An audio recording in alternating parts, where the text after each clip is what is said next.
badannya mati. Dalam pengalaman kita, kalau seorang itu tidak ada kepala, maka orang itu mati. Bila orang itu mati bagaimana? Tangan tidak berguna lagi, tangan tak boleh digerakkan. Kaki, walaupun Allah bagi kaki emas sekalipun, tak boleh berjalan lagi. Artinya kaki pun mati dan kaki tidak berguna lagi. Telinga pun tak berguna lagi, tak boleh mendengar. Mata bagaimana cantik berkilau-kilau, hai, bukan main.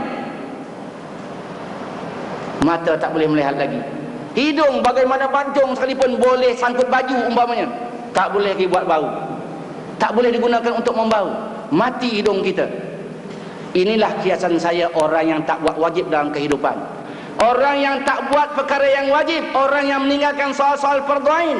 Fardu kifayah tak ada nilai lagi di sisi Allah. Sunat-sunat muakkad tak ada nilai di sisi Allah. Sunat-sunat ghairu muakkad tidak ada nilai lagi di sisi Allah. Tak ada pahalanya lagi. Fadailul amal yang tidak ada lagi pahala di sisi Allah. Kalau fadailul amal, perkara sunat sebesar dunia sekalipun, dia cetuskan untuk kepentingan orang ramai, namun setimbang sayap nyamuk pun Allah tak nilai lagi. Kenapa? Nilai sunat itu berdiri di atas yang fardu. Kalau ada yang fardu, baru ada sunat itu bernilai. Tapi kalau yang fardu dah tak ada, fardu ain dah tak ada, perkara yang wajib dah tak ada, maka perkara-perkara yang sunat sudah tidak ada nilai lagi di sisi Allah Subhanahu Wa Taala. Sebab itu dalam kita membangunkan fardu kifayah, dalam kita membangunkan sunat muakkad, dalam kita membangunkan sunat ghairu muakkad, jangan sampai tertinggal perkara yang fardu, jangan sampai tertinggal soal fardu ain. Di sinilah ruginya orang. Ada setengah orang kenduri setahun sampai 10 kali tapi tak semayang, tak puasa Ramadan,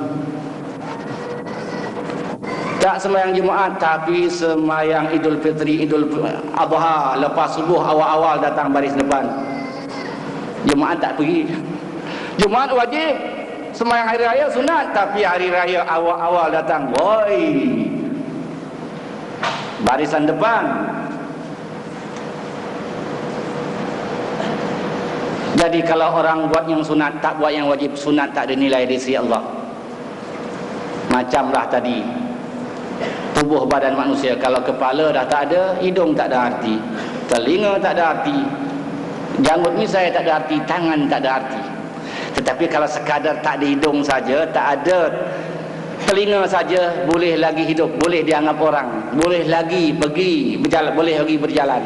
Begitulah kalau orang tak buat sunat, masih lagi jadi Islamnya, masih Allah terima Islamnya, cuma Islamnya kurang sempurna, kurang cantik, kurang kacak, itu saja.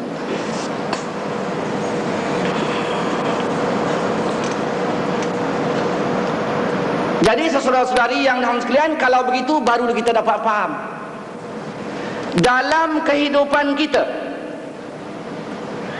kita tidak boleh menjadi orang usuluddin saja, kita tidak boleh menjadi orang fiqh saja, kita tidak boleh menjadi orang tasawuf saja, tak boleh. Kenapa kita dah katakan tadi, gabungan usuluddin, fiqh dan tasawuf, itu yang katakan agama Islam, itu yang katakan Islam, itu yang katakan al-Islam. Dalam pelaksanaannya, walau dalam semayang, walau dalam puasa, walau dalam jihad, walau dalam haji, walau dalam zakat, walau dalam bercakap macam ni, walau apa saja kita buat, ketiga-tiga mesti dibawa usuluddin sekali, fiqh juga dibawa, dan tasawuf sekali mesti dibawa. Tak boleh kita menjadi orang fiqh saja, tak boleh menjadi orang tasawuf saja, tak boleh menjadi orang usuluddin saja. Sebab gabungan tiga ilmu tadi, usuluddin, fiqh dan tasawuf, itu yang dikatakan Islam. Cuma kalau kita nak mempelajarinya untuk mudah dipaham, secara kita pisah-pisahkan, dibenarkan, dibolehkan. Nak kenal apa itu ilmu tasawuf, khas kita belajar ilmu tasawuf dalam satu kitab tasawuf pula, oleh pakar tasawuf pula. Begitu juga kalau kita nak kenal ilmu fiqh, khas bab fiqh, ada kitab fiqh, ada pula pakar fiqh pula yang nak mengajar kita. Begitu seterusnya usuluddin. Di dalam mempelajarinya boleh kita pisah-pisahkan untuk mudah kita faham.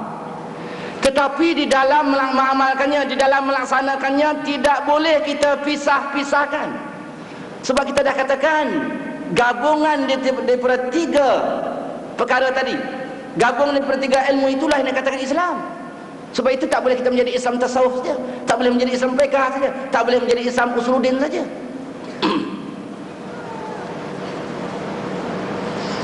Tetapi yang kita heran, Mengapa zaman sekarang kita dengar kelimah-kelimah ini? Mana datangnya, mana sumbernya, mana puncanya? Ada orang tasawuf, ada orang PK, ada orang usuluddin. Saya dengar waktu kecil lagi, lahir-lahir saya, waktu saya mula cerdik lah, mula memayis, dah dengar ni kelimah. Ini orang tasawuf, ini orang PK, ini orang usuluddin. Lebih-lebih kalau kita nanti pergi ke surau, ke masjid, kita datang mungkin mangkali cepat sikit, setengah jam cepat. Orang datang ke masjid untuk sembahyang maghrib, katakan runcit-runcit datang 2-3 orang, seorang 2, 4-5 orang runcit-runcit. Nanti waktu kita duduk menjelang maghrib, orang yang datang tu nanti bagi orang yang ada di dalam masjid, nanti dia menilai-nilai kadang-kadang. Itu yang datang tu ahli PK tau, ahli PK tu. Habis dia tak bertasawuf ke? Dia tak berusuldin ke? Yang ni kata itu yang datang ahli PK tau, ahli PK. Jadi yang dia mengamalkan Islam PK saja, tak bertasawuf ke? Tak berusuldin ke? Hai. Jadi kalau tak berusuldin, tak kenal Allah lagi lah, tak kenal Rasul lah, tak kenal malaikat lah, tak tahulah syurga neraka, tak kenal Allah lah. Dia kenal soal peraturan lahir sajalah, soal PK saja. Hai, kan berat. Mengapa timbul kelimahan? Ini orang PK ni, itu orang PK. Mengapa timbul kelimahan? Ampun maafkan, kadang tutup guru, ustaz-ustaz menyebut ni. 10-15 minit pula ni datang pula 1-2 orang pula.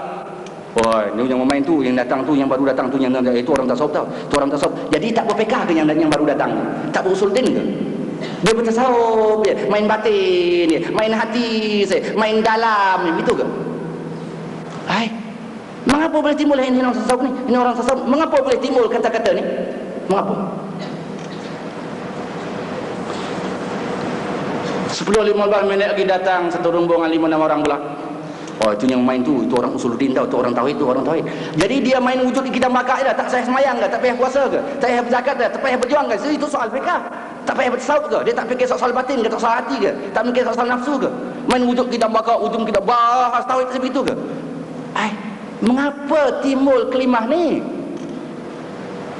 Sedangkan dalam ajaran Islam ketiga-tiganya mesti dibawa di dalam mengamalkan, dalam melaksanakannya, di dalam mempelajarinya boleh dipisah-pisahkan, di dalam melaksanakannya tidak boleh dipisah-pisahkan. Artinya kita tidak boleh mengamalkan ajaran Islam PK-nya saja, kita tidak boleh mengamalkan ajaran Islam tasawufnya saja, kita tak boleh mengamalkan ajaran Islam di bidang usuluddinnya saja. Ketiga-tiganya itu nak kita rangkumkan, nak kita bawa dalam semua tindak tanduk kita, daripada persoalan mengatur diri kita, rumah tangga kita, sampai kita berhadapan alam sejagat.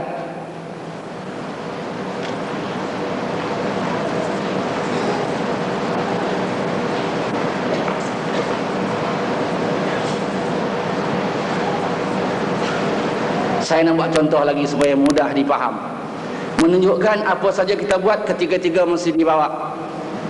Katalah kita bersemayang, kita bersemayang, usuluddin mesti dibawa, fiqh mesti dibawa, tasawuf mesti dibawa.